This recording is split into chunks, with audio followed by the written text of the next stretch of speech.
BSc engineer যারা তারা তো শাহবাগে আসছিল, শাহবাগ ব্লক করেছে। এটা সকাল থেকে আমরাও কিন্তু ব্লক করতে ওইখানে আমরা খুব বেশি বাধা দেই নাই, যে প্রথম থেকে অনেক সফট ছিলাম তাদের উপরে, এবং গতকালকেও ছিল। তো গতকালকে শেষ করে চলে গেছে, আজকে আবার আসছে। তাদের সাথে কথাবার্তা চলছিল এবং একটা পর্যায়ে তারা বলছিল যে তারা সচিবালয়ে যাবে। তো সচিবালয়ে যাওয়ার জন্য সচিবালয়ে আমরা বলছিলাম সচিবালয়ে তো যাওয়া যাবে না, ঠিক আছে মাঝখানে আমরা শিক্ষা ভবনে আটকে দিলে তখন ওখান থেকে প্রতিনিধি যাবে, বা ওখানে কেউ যদি আসে তাহলে উপদেষ্টারা আসলে তাহলে তো আপনারা কথা বলতে পারবেন। ওই হিসেবে এইভাবে কথাবার্তা চলছিল। হঠাৎ করেই দেখা গেল যে তাদের একটা তারা সবগুলো হুট করে এই যে ইন্টারকন্টিনেন্টালের দিকে যেটা যমুনা আছে, যমুনা মাননীয় প্রধান উপদেষ্টা বাসভবন, এই দিকে কিন্তু তারা সব ওইখান থেকে সদল বলে চলে আসে। আমরা বিভিন্ন জায়গায় বাধার সৃষ্টি করি, তারপরেও তারা কোনো কিছু মানে না। পরে শেষ পর্যন্ত ইন্টারকন্টিনেন্টাল আমাদের যে ব্লকটা ছিল, ওই ব্লকটা কিন্তু তারা ভেঙে ফেলে যখন একেবারে মাননীয় প্রধান উপদেষ্টা বাসভবনের সন্নিকটে একেবারে কাছাকাছি চলে যায়, তখনই আমরা তাদেরকে আসলে ওইখানে আমরা একটু সংগঠিত হতে পারছি। পাওয়ার পরে তখন আমরা তাদেরকে প্রতিরোধ করি। প্রতিরোধ বলতে তাদেরকে আমরা যে প্রথমে সাউন্ড গ্রেনেড মারার চেষ্টা করি, যেন আপত্তিত হয়ে তারা ডিসপার্স হয়ে যায়। এরপর পরবর্তীতে আমরা জলকামান বা পানি নিক্ষেপ করেছি। আস্তে আস্তে ওখান থেকে আমরা তাদেরকে ডিসপার্স করে তাদেরকে ব্লকের বাইরে বের করে দিই। বের করে দেওয়ার পরে এখন তারা আছে শাহবাগ থেকে ইন্টারকন্টিনেন্টালের মাঝামাঝি জায়গায় অবস্থান নিয়েছিল।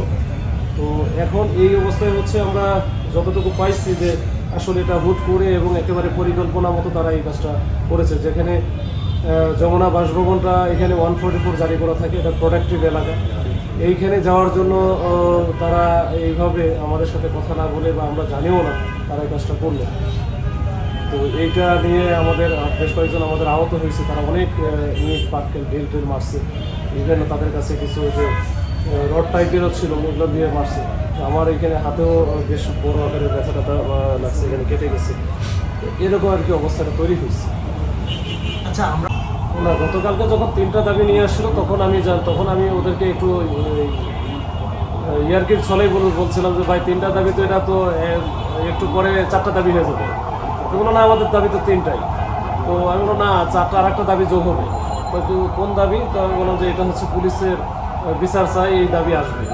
তো কেন যদি আপনারা এই যে বাড়াবাড়ি করেন সেক্ষেত্রে তো পুলিশ বসে থাকবে না।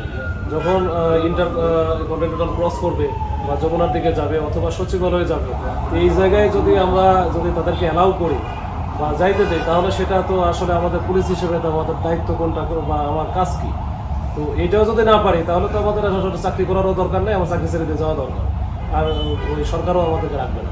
তো এইটাই তো বিষয়, তারা যা ইচ্ছে তাই করবে, এটা তো হতে পারে না। আমার কাজই তো হচ্ছে প্রোটেকশন দেওয়া বা সিকিউরিটি দেওয়া। সেই ক্ষেত্রে আমার প্রোটেকশনটা আমার কাজটা আমার করতে দিতে হবে, তারা যা ইচ্ছা তাই করবে। আচ্ছা, আমরা যতটুকু জানি যে যমুনা বাসভবনের আশেপাশে যে এলাকাটি রয়েছে, তাদেরকে যমুনাতে যাওয়ার জন্য বাড়িতে করেছে বা বাধা প্রদান করেছে। এইটুকুতে আমাদের হচ্ছে মোটামুটি পদত্যাগ চাওয়া শুরু হয়ে গেছে। যদি আমি আইনগত আরও পদক্ষেপ নেই তাহলে তো মনে হয় দেশেও থাকা যাবে না।